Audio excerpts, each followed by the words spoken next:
had the best day with my friends. We got to go watch some race cars at a local track. The best part was that we had really good seats. We could practically feel the breeze as those cars zoomed by. My friends noticed something interesting during the races. As the cars were coming towards us, they sounded louder than they were as they drove past us. Let's learn a little something about sound to find out why. What is sound? Sound is a form of kinetic energy that you can hear. It is produced when something vibrates or moves back and forth. Even this piece of paper can make sound if it is moved back and forth quickly enough. Sound is a vibration that starts with mechanical movement.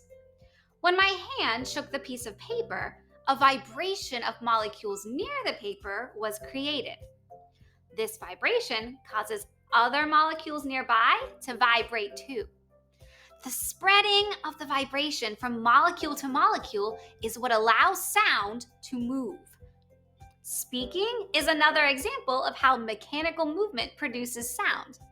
When your brain decides that you have something to say, you take a breath and use that air to create a vibration in the vocal cords in your throat. The mechanical movement of pushing air through the vocal cords produces the sound your voice makes. Vibrations that produce sounds are known as sound waves. They can travel through all different types of matter: solids, liquids, and gases. In fact, sound waves need to travel through matter in order to be heard. The matter that transports sound is called a medium. So, the sound waves created by your vocal cords are transported through the medium of air, which is a gas. Now we know the basics about sound. Let's review. Question 1. Sound starts with which kind of movement? A. Slow. B. Mechanical. C. Sudden. D. None of the above. The correct answer is B. Sound starts with mechanical movement. Here's question 2. What do we call vibrations that produce sound? A. Sound waves. B.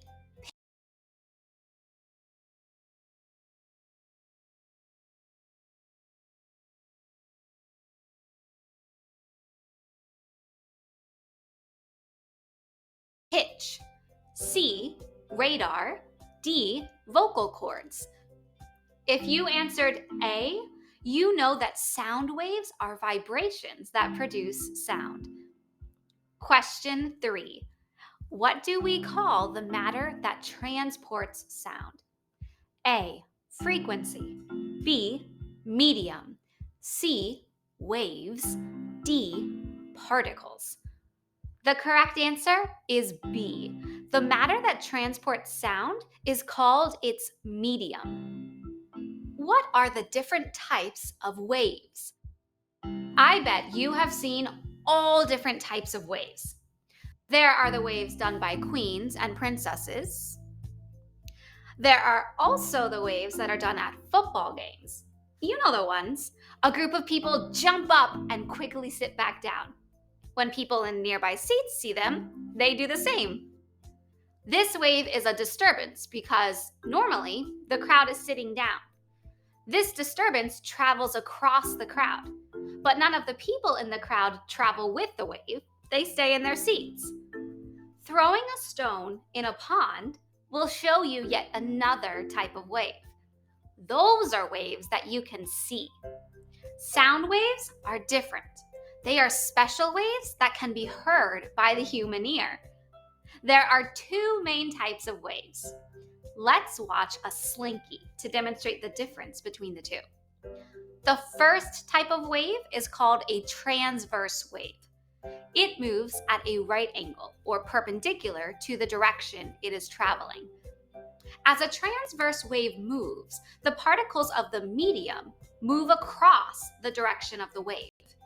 Light waves and radio waves are examples of transverse waves. The next type of wave is a longitudinal wave. Watch how some of the coils crowd close together and then slowly move farther apart.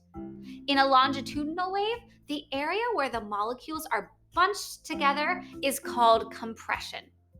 The area where the molecules are spread out is called rarefaction. The vibrations in a longitudinal wave are parallel to the direction of the wave. In this type of wave, the particles of the medium move in the same direction of the sound waves. Now we know how speed travels, but how fast does it move? The speed of sound depends on how fast the wave passes through the medium or matter. Sound waves travel at different speeds through different mediums. In a solid, the particles are very close together. Since sound energy moves when one particle hits another, sound travels quickest through solids because the particles are close together. In a liquid, like water, particles are slightly farther apart than they are in a solid. So, sound energy takes a little longer to travel through it. In gases, like air, particles are even more spread out. Sound waves then travel most slowly through them. In dry air, sound travels about 768 miles per hour. Sound travels faster in water, about 3,315 miles per hour. And even faster through steel, an amazing 10,093 miles per hour. Sound can't travel through a vacuum or an area empty of matter. So that's why it's so quiet in outer space. Let's take a few minutes to review what we have just learned about waves. Question 1. Which is an example of a transverse wave? A. Radio waves. B. Light waves. C. Sonic waves. D. A and B. The correct answer is D. Radio waves and light waves are transverse waves. Question 2. What type of waves are sound waves? A. Transverse waves. B. Kinetic waves. C. Longitudinal waves. D. None of the above. If you answered C, you know that sound waves are longitudinal waves. Here's question 3. In what medium does sound travel fastest? A. Solid. B. Liquid. C. Gas. D. B and C. The correct answer is A.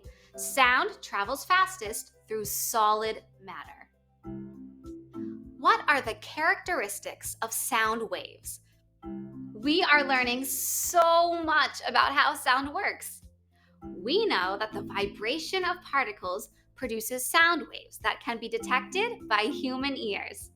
We also know that one characteristic of sound is that it moves through longitudinal waves. But what determines sound wavelength? Well, sound wavelength is determined by how fast the source of the sound is vibrating.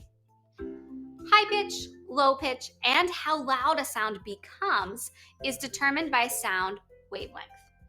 Scientists measure sound wavelength from compression to compression, or from rarefaction to rarefaction. Remember our slinky that gave us an idea of what a sound wave would look like? The compressions would be the peaks of our slinky coils, and the rarefactions would be the space between each coil. Sound wavelength is measured this way because the distance from crest to crest, or trough to trough, shows the amount of energy in a sound wave. The scientific study of sound waves and how they travel is called acoustics. An important measure of sound is its frequency. This is the number of sound waves passing through a point in 1 second. It is how fast the sound wave is vibrating. Frequency is measured in hertz. Sound waves that are vibrating faster have a higher frequency. They also have a higher pitch. A recorder is a great way to show frequency and pitch. Imagine that you are using your fingers to cover the holes on the tube that make up the recorder. This creates the different sounds. Remember the sounds of the race cars speeding by me at the track? They were a demonstration of an amazing thing about pitch. In 1842, a scientist named Christian Doppler made an interesting discovery. He found that the pitch of an object is higher as it is coming toward you, and it is lower as it moves away. This idea is known as the Doppler effect. Here's another real-life example of the Doppler effect. Think of a time when you heard police cars or fire trucks racing toward you. The sirens on emergency vehicles are usually two long notes that continuously move from one frequency to another. These notes seem farther apart when the emergency vehicles are farther away, but as they approach, the notes seem faster as the vehicles come upon you. This is the Doppler effect in action. This effect occurs for all kinds of waves. It happens when either the source of the waves or the receiver of the waves is moving. The sound waves get compressed as the emergency vehicle moves toward you. This creates a higher pitched sound. As the emergency vehicle moves away, the sound waves get spread out and you hear a lower pitched sound. Architects and builders keep their knowledge of acoustics in mind when they design buildings. It helps them control sounds. Your local library, for example, is probably designed in a way that keeps sound from traveling. This helps to create a quiet atmosphere. Soft carpet and curtains are often installed in libraries. They absorb sounds and make the room quieter. Let's review what we have just learned. Question 1. What determines sound wavelength? A.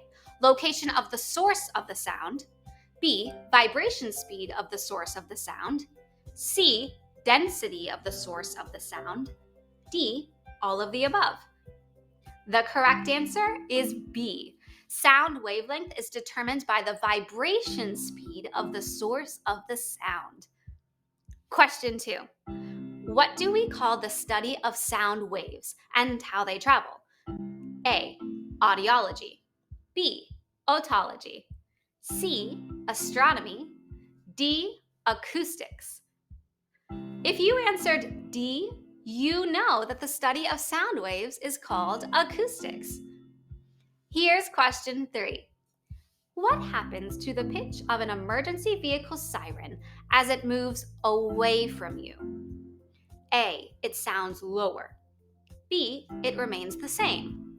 C. It sounds higher. D. It disappears. The correct answer is A. The pitch of a siren will sound lower as it moves away from you. How do we perceive sound? Now I know how high and low pitch sounds are made, but how are we able to experience these sounds? That's right. Hearing is how we perceive sound. Our ears take sound waves and turn them into signals that our brains can understand. Sound waves travel through the air and enter our ear canals. Our ear canals are megaphone shaped, so they are larger near the outside of our ears and get smaller towards our inner ear. This helps to focus the sound waves and move them in the right direction. The vibration of the sound waves causes our eardrums to vibrate. This vibration, in turn, moves the tiny 3 bones in the middle ear. The last of these bones is called the stirrup bone. In fact, it is the smallest bone in your body. Vibrations from the stirrup bone, which is also called the stapes bone, cause a thin membrane in the inner ear to flex. On the other side of the membrane, there is fluid, which contains hair-like structures called cilia that help move the sound wave along. This membrane is housed in a curled snail-shaped tube called the cochlea. The cilia takes the vibrations and turns them into nerve impulses that the brain interprets as sound.